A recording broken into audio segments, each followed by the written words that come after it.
miundo yetu hii imesharidhiwa na serikali na sisi tutaikabidhi kwenu punde.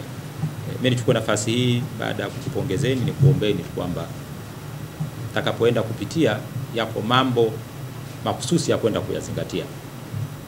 Miundo hii imeanzisha baadhi ya dhamana kwa maana ya nafasi. Wako wale wakurugenzi, wakuu wa vitengo, wakuu wa division. Mimi ni kuombeni sana tukayapitie vizuri haya maelezo ya miundo ambayo mtakayopewa hivi punde, kwa sababu yanaeleza sifa za kuwapata wale viongozi. Sifa zao kwenye barua mkusemwa kitu, na nyie hamna sifa za kuwapata hao viongozi ambao wapo. Sifa zao na utaratibu wa kuwapata umo kwenye maelezo haya ya miundo. Sasa tukajitahidi sana wakati tunakwenda kujaza hizi nafasi za watendaji wa kimuundo, tukaangalia zile sifa ambazo zipo kwenye maelezo. Zinaelezwa sifa zao, kama una nafasi ya mkurugenzi anatakiwa awe na sifa gani, umuhimu.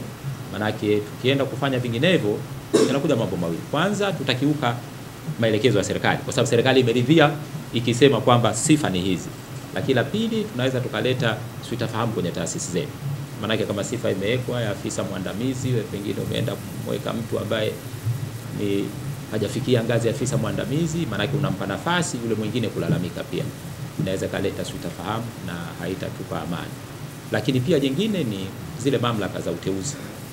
Zimeelezwa kwenye maelezo yetu ya miundo.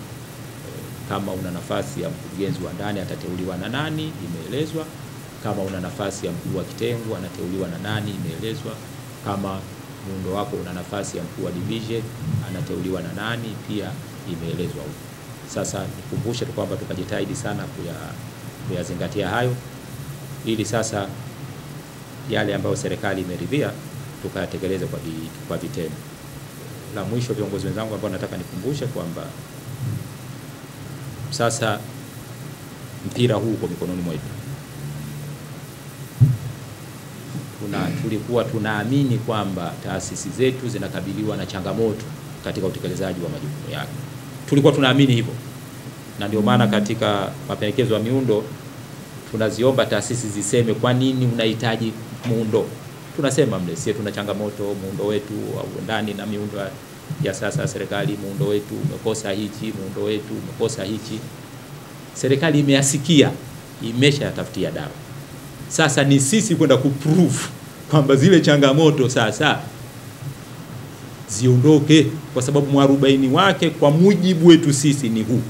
Sasa serikali haitarajii tena baada ya muundo changamoto zikaendelea, kwa sababu yale mapendekezo yaliainisha nashindwa kutoa huduma ipasavyo, nashindwa kudeliver kwa sababu kuna 1, 2, 3 inanikwaza. Serikali imearidhia hayo. Kama ninavyosema, hairidhii tu, lakini kuna cost implication pia. Maana unaposema mimi ninakwazwa kwa sababu sina wakuu wa division, ndio hawa ambao wapo kwenye muundo sasa, na kila mmoja mle ana harama zake. Serikali imesema harama si tatizo, sisi tunataka huduma kwa wananchi. Kama ulisema mimi ninakosa kitengo sijui cha kaguzi wa ndani, ndio serikali imekubali sasa. Lakini huyo ambaye anapewa hiyo dhamana, manake naye ana maslahi yake. Serikali imesema tutabeba hizo harama, tunataka tuone huduma zinawafikia wananchi. Sasa mpira sasa umetugeukia sisi.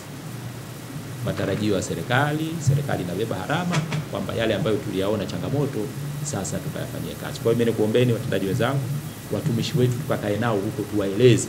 Manake huu sasa ni mtego. Kama siye tulisema hatuendi kwa kasi inotakiwa kwa sababu hii, serikali wamesema sawa, hilo tunalitatua, lisiwe tatizo.